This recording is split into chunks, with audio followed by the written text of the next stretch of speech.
words. Blood and guts!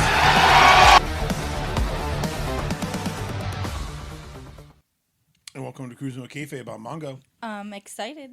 And today we're going to talk about our favorite thing. 3 words, 2 cages, 1 epic fucking match. Are you ready to talk about some blood and guts? I am ready for 2 rings, 1 cage, blood and guts. And I like that you didn't realize you were even quoting Dean Malenko for the longest time after you saw the package. If you are a regular at my work, I've talked to you because you're like, oh, where are you going? This really cool wrestling event. 2 rings, 1 cage.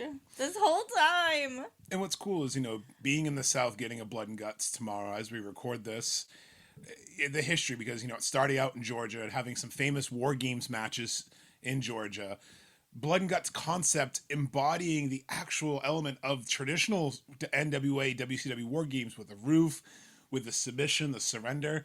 And we've had some amazing history from Jacksonville to Greensboro, North Carolina. So we figured we're going to go over the previous 4 blood and guts, then give you our prediction for the upcoming blood and guts, and then talk about which ones are our favorite, maybe some of our favorite spots along the way, some of our favorite gory mutilation, raining thumbtacks, whatever you want to call it, craziness that makes Emily cringe faster than you can say blood and guts.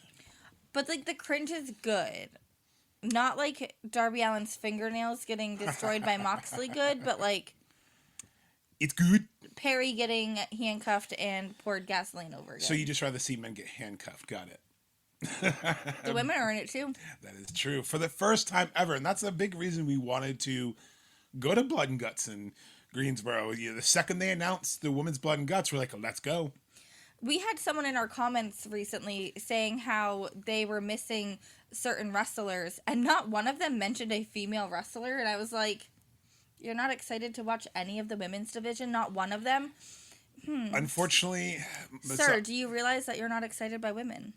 It's not even just that. Unfortunately, misogyny in wrestling is a tale as old as time. I mean, when you look at when you have a female wrestler do something versus a male, they always make fun of the woman doing it. So the woman doing the blood and guts is huge. It's a great accomplishment.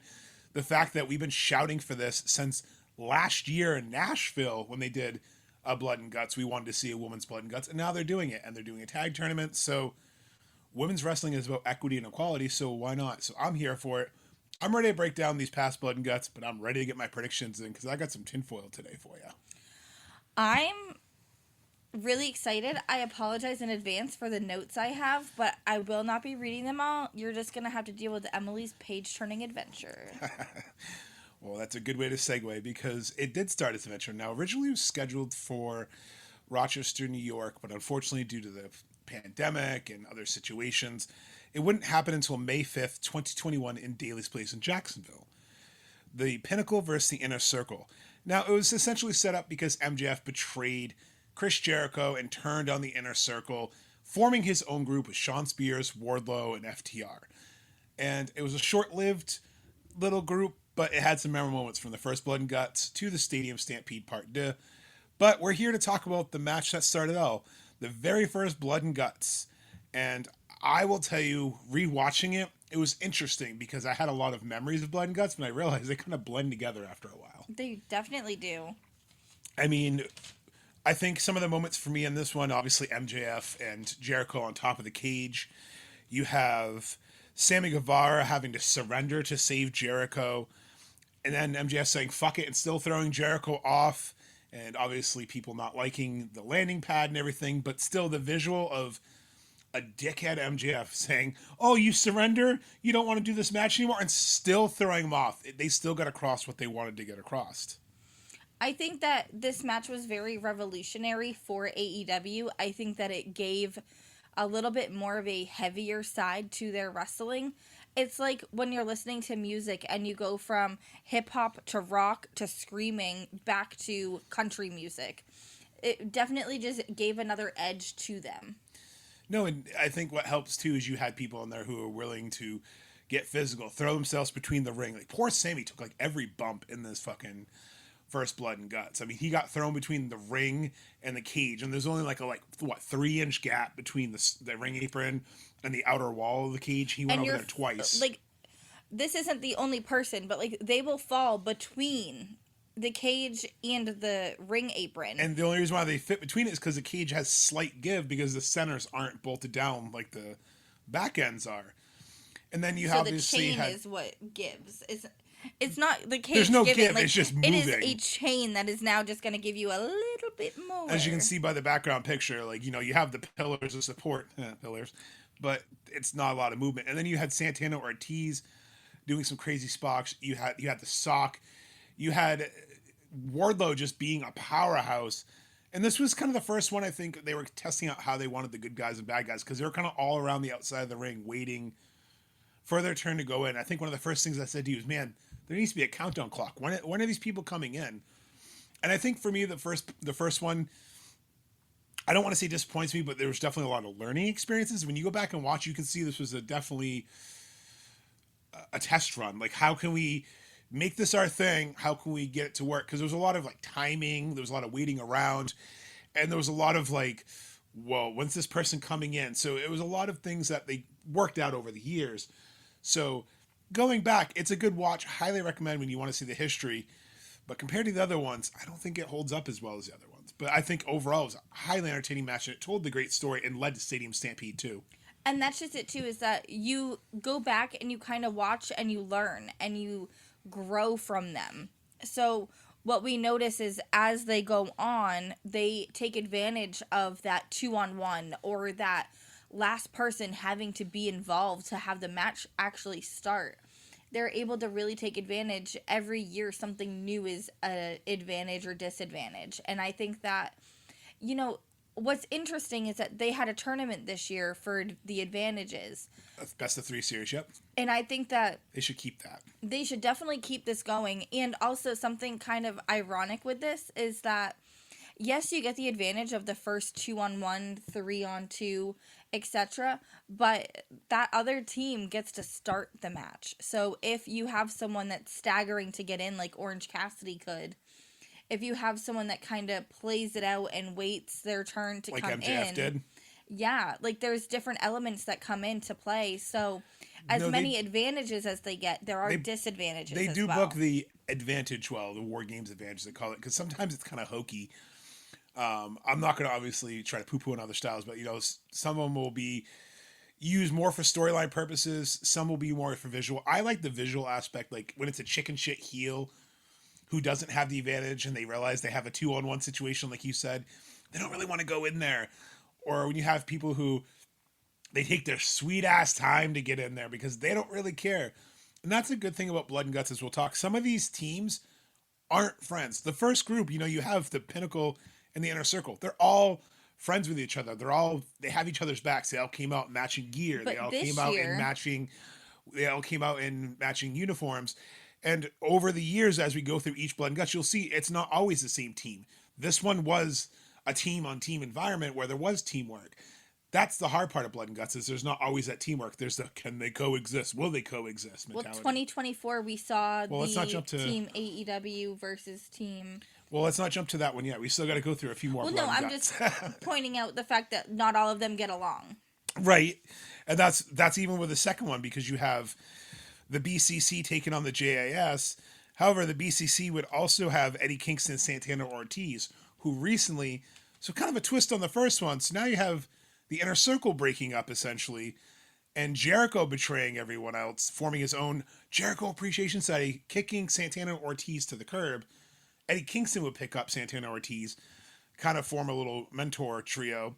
But then you have the BCC, who was newer. Claudio, who literally just debuted at Forbidden Door as the newest member of the BCC. So someone who didn't really have any cohesion with them just yet, but history.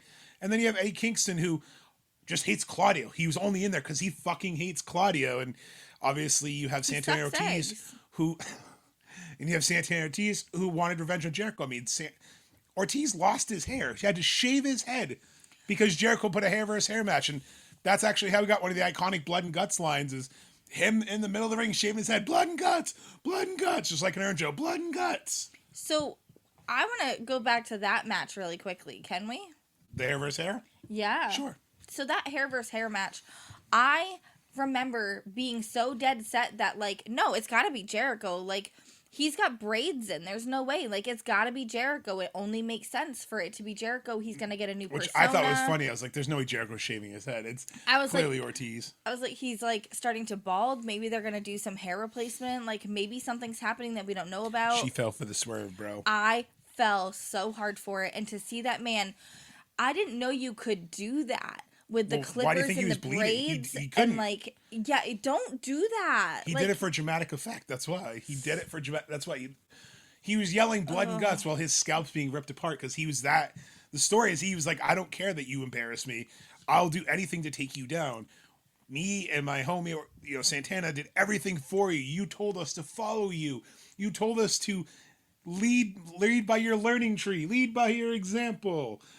But you just betrayed us, just kind of like what Jericho always does.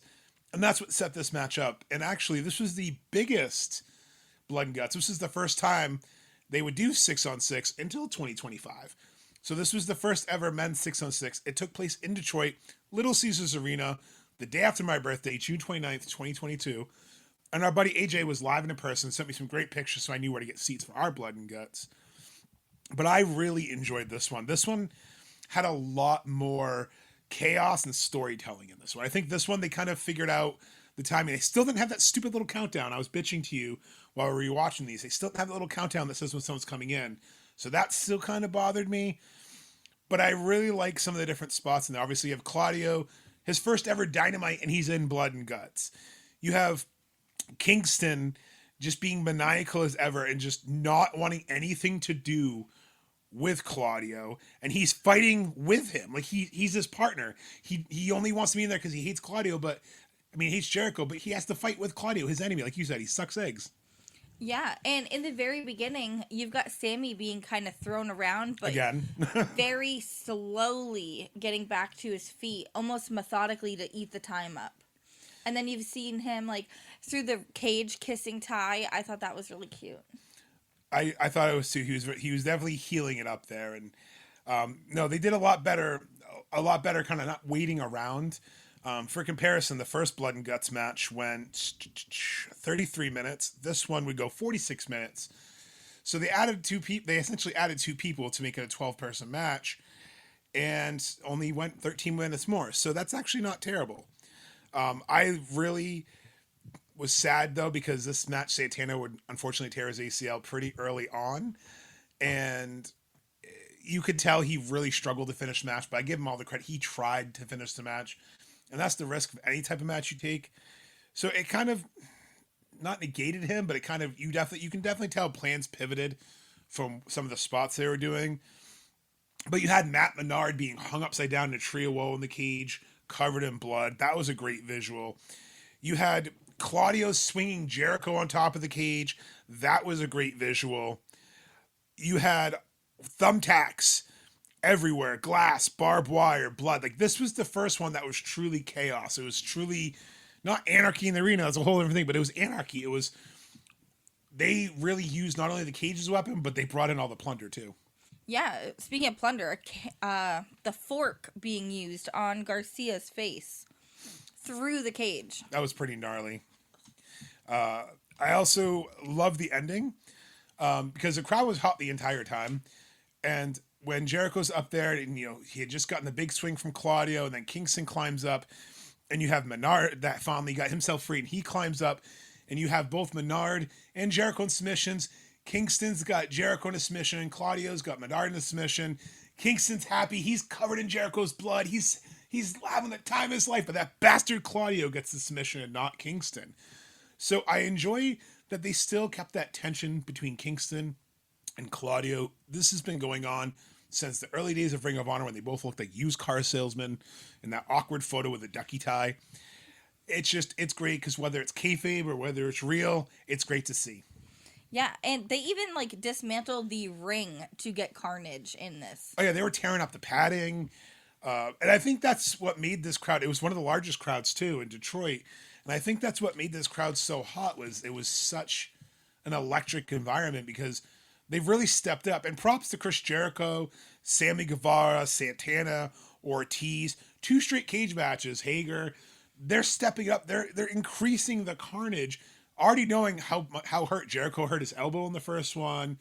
Obviously, we had injuries, but knowing what the match entailed, they kind of set the bar. Because really, this one I think set the bar for the rest of the Blood and Guts. Like this one was like, all right, we showed you the first. In the first one, we showed you the double cage. We showed you how it could work.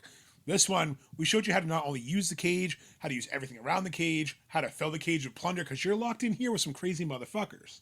That's what this one felt like. It was Eddie Kingston was like, listen, I got Jon Moxley, who's a crazy son of a bitch. We're going to load this ring up. And I love that even William Regal on commentary was like, oh, that wasn't in the meeting. Like some of the different weapons they were bringing out.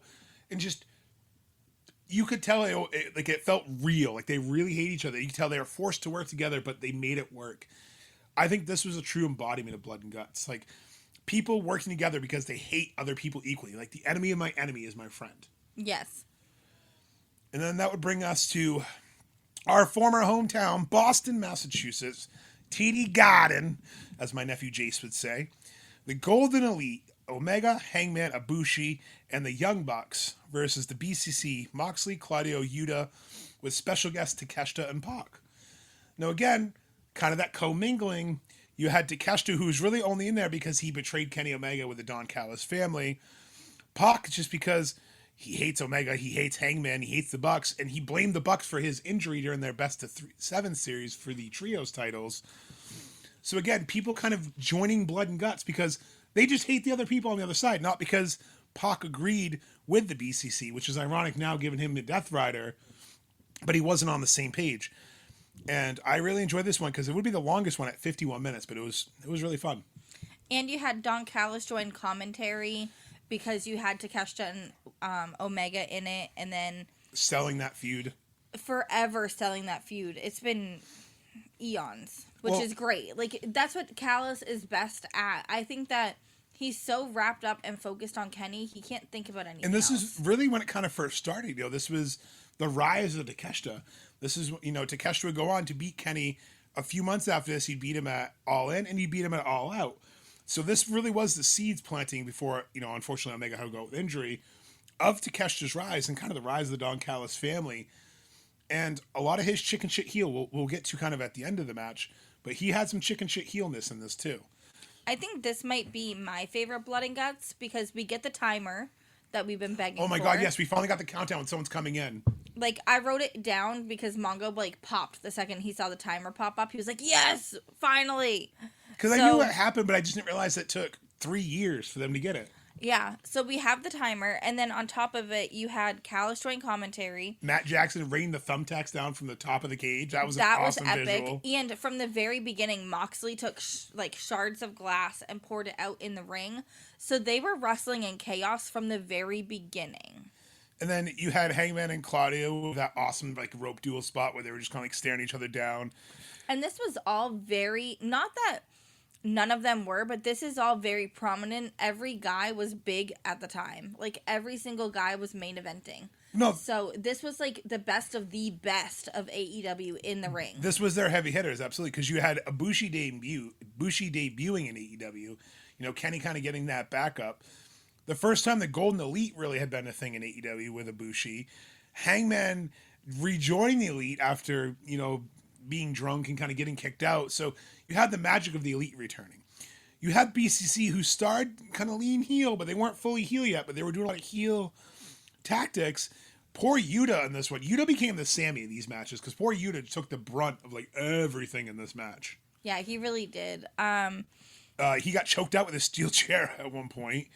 The shoe, all the thumbtacks on the shoe. You love that one. Yes, we have a great visual of that on our page too. You also have the bed of nails. Oh my gosh. And Cam called that, which is hilarious. He goes, this is my favorite, has the bed of nails. We're like, what? And then 2 Lo and minutes after he behold. says it, Moxley starts pulling out a bed of nails. Also, when the fuck did he watch this? He watched it live with us. He just... So Might be the first one he watched live. Then. It is the first one he watched. I think because it was in Boston, and to be honest, he loves Kenny Omega and he loves Hangman, so he watched it because 2 of his favorites were in it. And lo and behold, 2 more of his favorites have started being in the other ones. But I just really enjoyed this one. Again, 51 minutes. This was the longest Blood and Guts we've had, which is kind of wild that the 6-on-6 wasn't the longest, that this was the longest. But I think this one, because there was a lot of slow, burning, a lot of like almost torture carnage in this one. Like you said, the pile driver to the glass on this one. You had Takeshita taking some insane bumps that I didn't think he would take. You had Pac at one point climbing the cage with his fingers, almost like monkey bars, and throwing himself onto people and doing double stomps through tables. It was just everything they could throw each other, they would. Literally was just about to say, when Takeshita came in, he came in with a chair and just fucking nails Hangman, like bashes him. Not like this, like throws it at almost him. just like shoves it in his face as hard as he can. Yeah, like chaos. And it's just, then you notice there's some tension with Pac and the BCC. At one point, Pac just says, fuck you, and he just leaves. Actually, the match hadn't even officially started when that bed of nails got brought out. No, it was that's what I said, like 2 minutes into the match, they brought it in. The glass and the nails were before the bell even rang. And Mox went into it per Ibushi, and then Kenny went into it per Mox. It was just, I think everyone ate glass, nails, tables, corners, between the cages. Everyone took a nasty bump in this match. And then when Pac left, it left them, down 4-on-5. And then you had, after Pac leaving, Don Callis pulling Takeshita because he doesn't want Takeshita to get hurt. So now you have essentially the Elite against 3 people. So they're strangling Yuta. And who surrenders? Moxley surrenders and saves Yuta. Going back, I remember that happening, but keep that in mind for when we get 2025. Moxley surrendered to save Yuta. And I believe, because of my notes, was this Shark Week?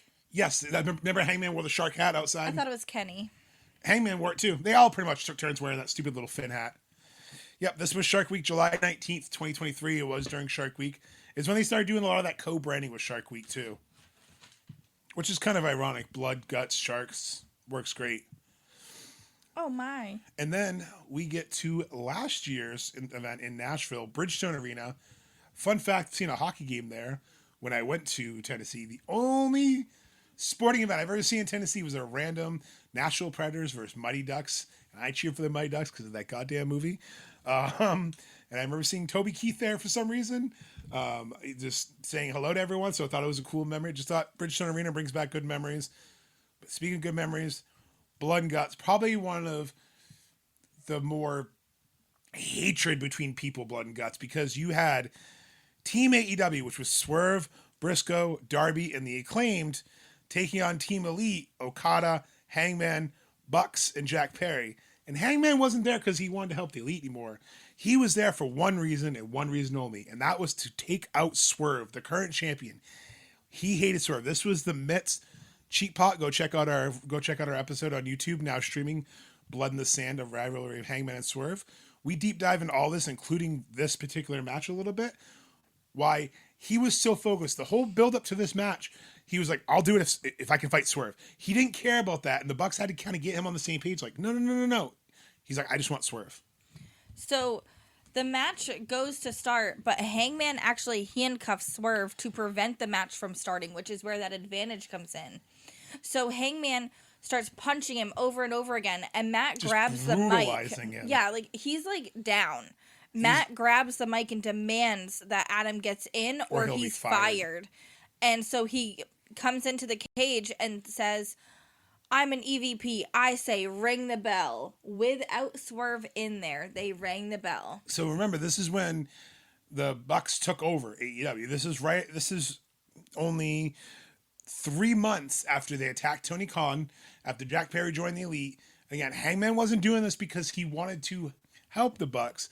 Hangman, at Revolution, got cost the title. His house was burned down.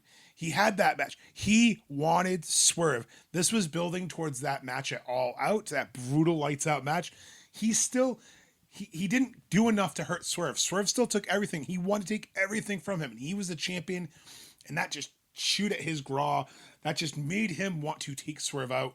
And like Emily said, he basically handcuffed him to the top. Prince Nana to the rescue to finally get Swerve in there eventually, though. After being taunted by the Bucks, like, Hangman went through it on the outside to start. Everybody was getting thrown around, thrown by him, into him. It was insane. And I really liked the original concept of this, is Swerve leading Team AEW to save AEW, because he saw what excuse me, he saw what the EVPs were doing to AEW. He didn't like it. He was the world champion. You know, he was trying to find people who would be willing to fight for him. He found Briscoe, who volunteered. Darby, who they thought they were in the clear with, was like, I'll do it. Fuck you, Elite. You know, and he already was in that insane Anarchy in the Arena where he set Jack Perry on fire. And then you obviously have, you know, the Acclaimed, who were AEW originals, who were willing to hop on board for the cause. Yeah, and speaking of the Acclaimed, it wasn't Nana that got Swerve out. It was Billy Gunn and Jeff Jarrett. Well, I know, but he brought the tools. But yeah, and I like that, you know, Jeff Jarrett coming out to Nashville to get that pop. It was a nice little moment. And to get to get Swerve into the match, they actually cut the side of the cage, and that would later become a huge element for them. It would. And you have some absolutely crazy spots. You had the staple gun party where they were just I was just going to say the staple gun. The staple gun party. Everyone was getting staple gunned. You had Swerve and Okada staple gunning each other. Okada taking some moves that I didn't think he would take. You had Nick Jackson super kicking Bowens through the tables. You had Briscoe, who was just completely bleeding buckets. You had Hangman just not wanting to quit. Every single person was throwing everything they could at each other. Literally everything. You talked about, so why would that cage come into advantage when they cut it out? You said it came to advantage. So what was your favorite spot about that? There's a lot. Hold on. There's so many notes here. I just remember the Bucks being able to go out and kind of cause mischief outside of the ring. Because they were able to take Bowens and Caster out. Remember, they threw Bowens off the cage because they were trying to climb the cage. And I just really enjoyed that. You know, again, another one that Okada threw in the towel, another surrender, so the way we ended this, we had 2 surrenders and 2 submissions. And I think that's going to go hand in hand for our next 2 matches that we have, because you had Swerve being cemented as a top babyface in this match. You had the EVP is essentially now being shown that AEW is more powerful than they thought. You had them all being put through the ringer just to be essentially destroyed. And then obviously Darby dropping off the top, getting a title match because he threatened to light Jack Perry on fire. And it wouldn't be until Matt said, we quit, we surrender. You can have your TNT title match, because he was going to light fucking Jack Perry on fire. Now that disappointed me a little bit because it wasn't the ending I wanted, but it was kind of a good way to end it because Darby got a title shot out of it. Yeah, so it's a long breath. Caster, with a box of his own, cuffs Perry to the back of the cage. Kendo sticks from Briscoe, yelling for him to quit.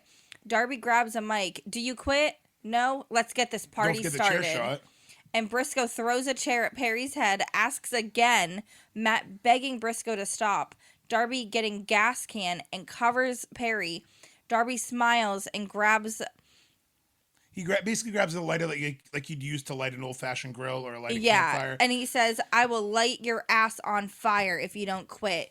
And then the TNT title threat. So Matt begs and gives him a TNT shot at All In. Darby demands Matt to quit.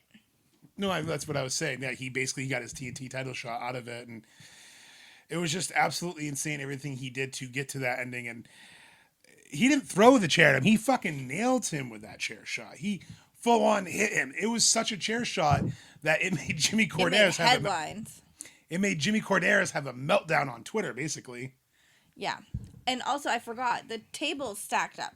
So the Bucks stacked 4 tables and put Bowens in between them, and then started climbing up. Yeah, when he threw him outside. We talked about that. I didn't think we did. Yeah, but he's just talking.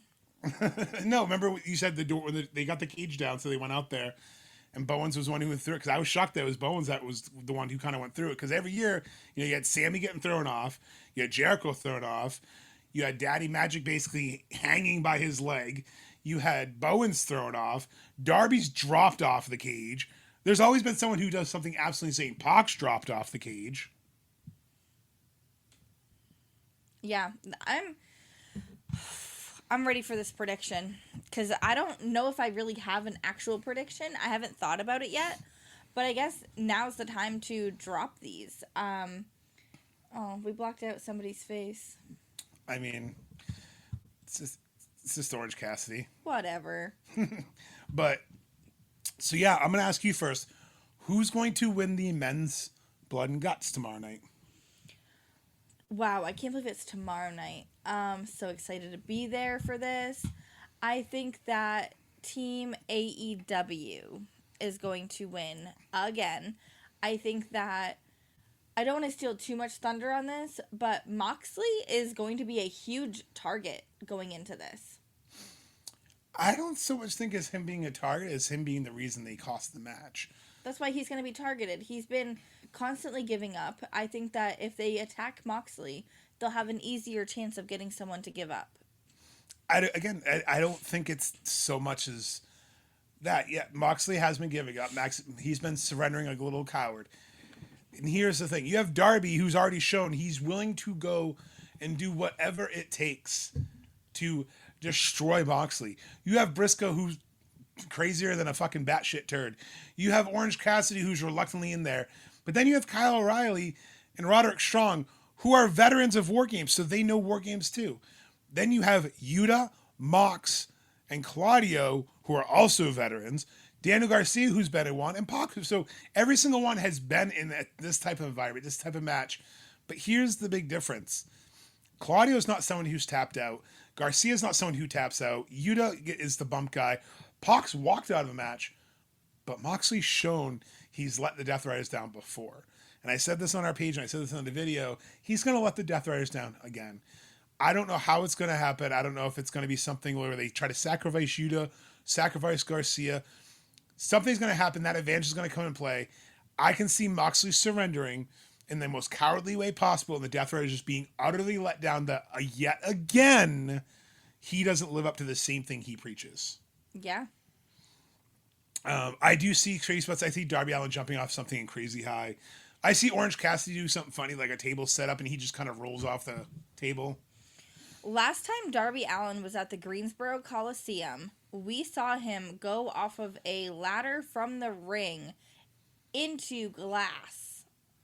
I was going to say he flipped off that ladder of the glass. You know he's going to do something. Briscoe bled buckets last year. He's going to do it again. Both Briscoe and Darby are returning from last year, so they were just in the crazy one we're talking about. Orange Cassidy, again, I think he's kind of the wild card here. Kyle Fletcher has done some crazy stuff in War Games. Roderick Strong's done some crazy stuff in War Games. So I think either way, we're guaranteed for some sort of chaotic craziness.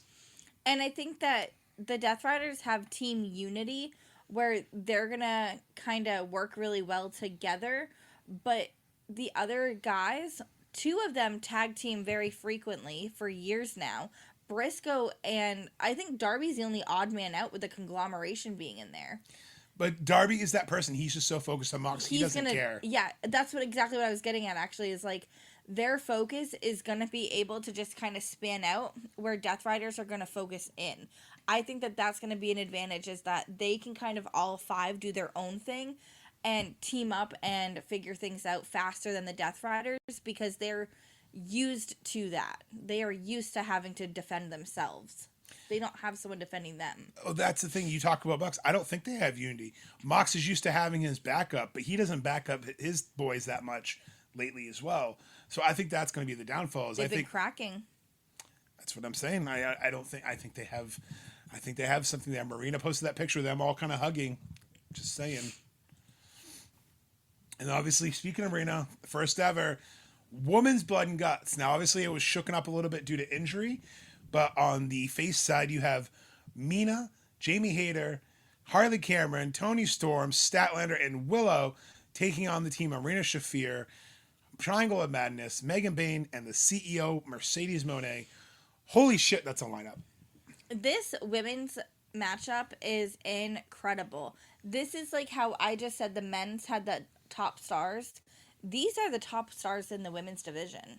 No, it is, and I know a lot of people are upset about Mercedes and Stat being in there, but think about Mercedes for a moment. Mercedes has literally had a feud with every single woman on the face side. She literally had a feud with Harley in Australia. She had a feud with Jamie Hayter. She's beaten Mina countless times. She lost to Toni Storm. She's beaten Stat twice and is facing Stat at Full Gear. She stole the title from Willow, and she had the match with Willow in New Japan. So it was always an asinine thing for people to be mad about because she literally has a connection with every single person. Willow and Mina have been going to bat. You've been calling for a Willow and Mina match since the dawn of the Death Riders. You have Megan Bayne and the Triangle of Madness, who some way, shape, or form have been causing ruckshot for Jamie Hayter, Queen Amanada, TJ, and everyone in the women's division since April. So every single person in this match has some sort of feud or connection with each other. And the fact that people are saying it's thrown together is just wild and asinine to me. No, there's story after story in here. And again, go back to the other one that I just said had all the main stars. This is the main stars. This is who you want to showcase. Like, I have been so excited.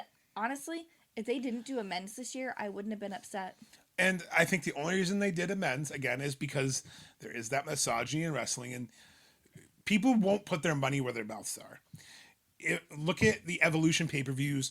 Look at some of the other all-women's events that they have. They don't always sell. They don't always draw because there's still that old time mentality that people don't want to watch women's wrestling for whatever reason. But they sold almost 4,000 tickets just announcing a Women's Blood and Guts before they even announced a men's. And now that they have both cards officially announced, we're getting closer to 5,000 tickets in Greensboro, which is amazing. I'm so glad that Greensboro is representing because I can't wait to be there and see history, to see the first ever AEW Women's Blood and Guts. Mercedes making history again. She was the first ever Hell in the Cell. Now she's going to be the first ever woman. The fact that she's being the first at something in wrestling is incredible. The fact that these 12 women can say they were in the first ever AEW's Blood and Guts is incredible, and I'm excited to see history. But now I'm going to put you on the spot. Is the babyfaces winning, or are the heels winning this one?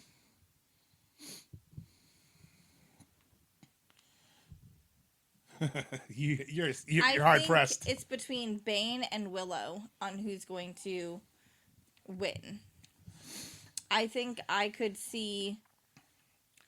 Remember, it's submission or surrender only. I could see Marina putting a submission on Toni Storm. Like mother's milk on Toni Storm, choking her out? Yeah. Whatever we just said, Toni Storm would love. Whatever that was. Ew. But I could also see it being Chris Statlander getting a submission over Mercedes. There are so many different ways that this could go because, again... There's a story between every woman on here. There's literally, what's 12 times 12? There's that many stories. 64. I can't math.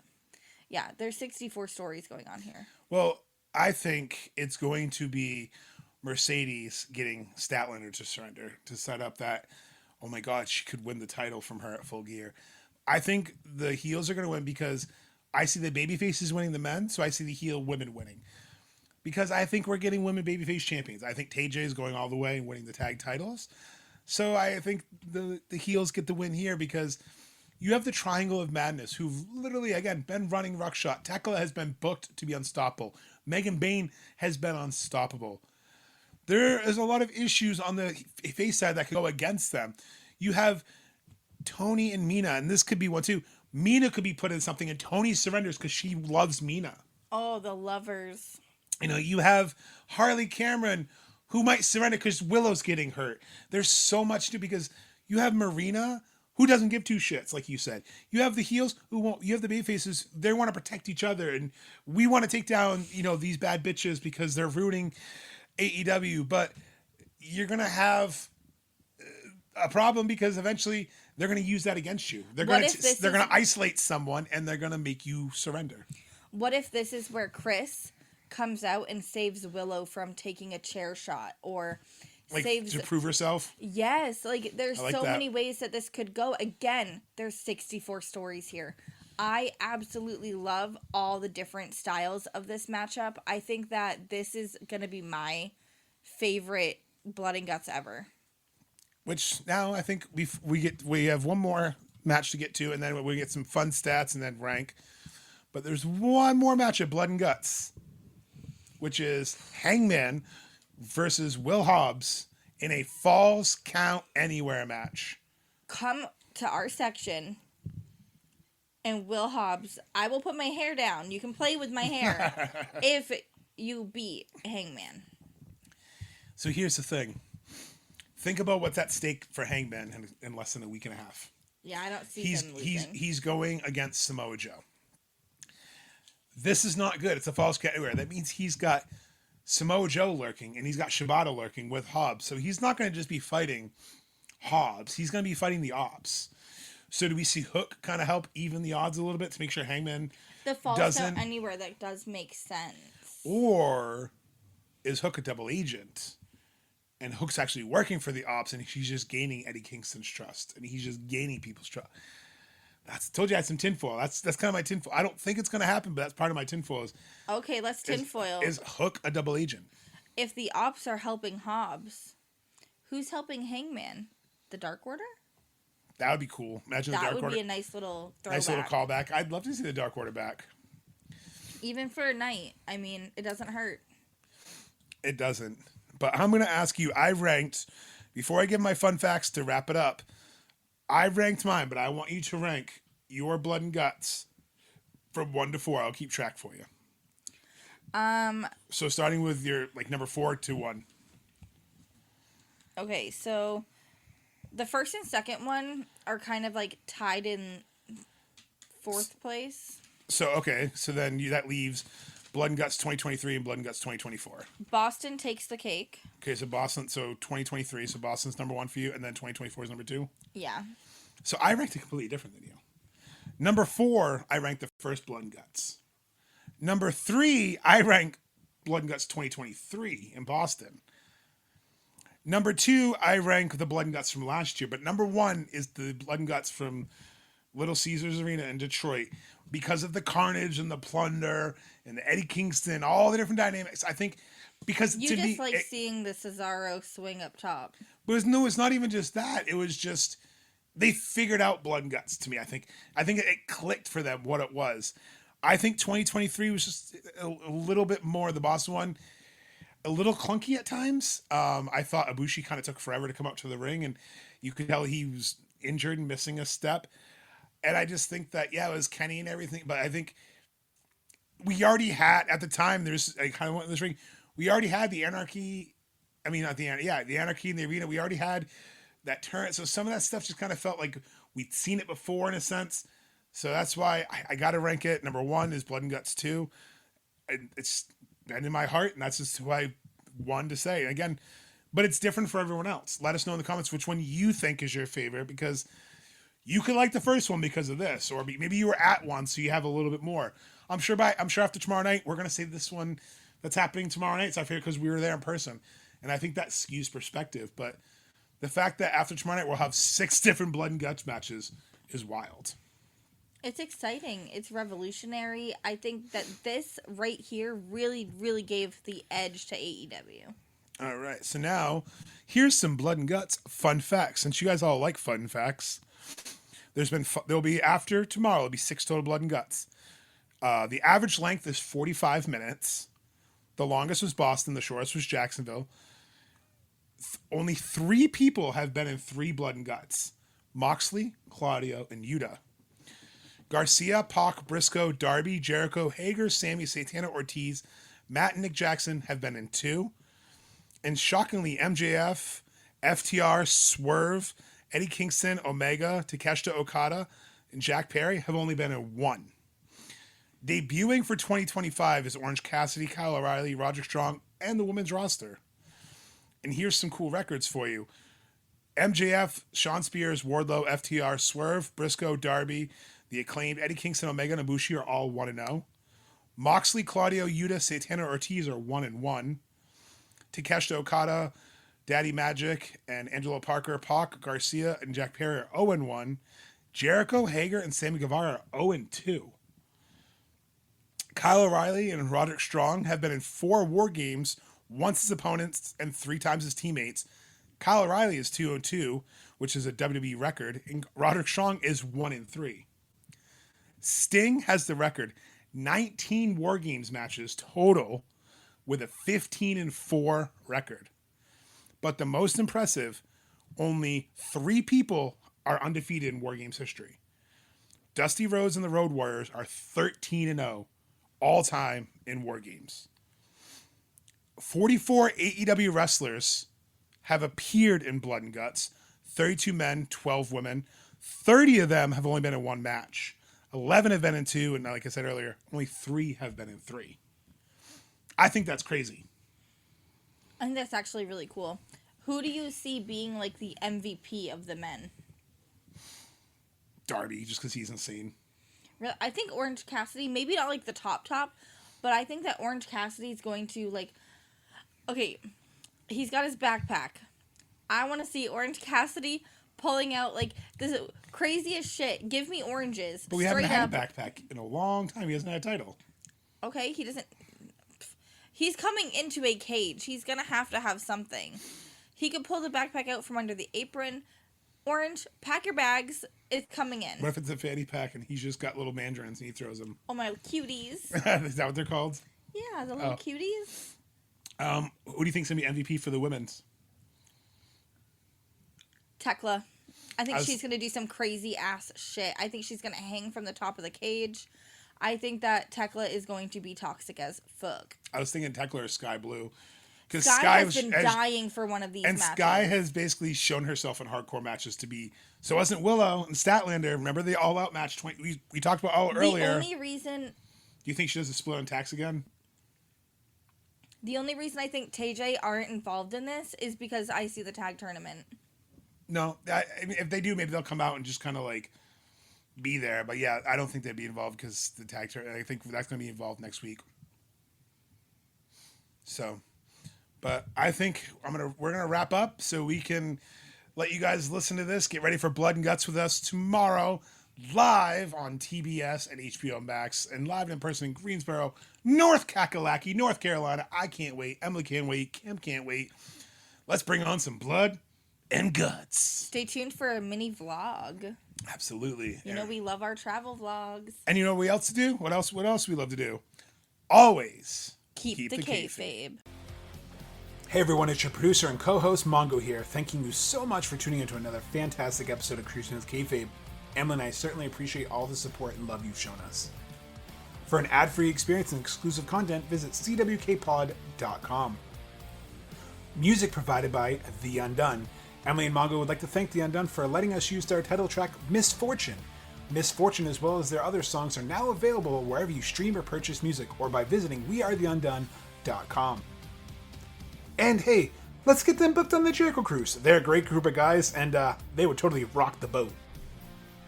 Make sure you follow Emily and I on our socials at Cruising with Kayfabe on the Facebook and the Instagram.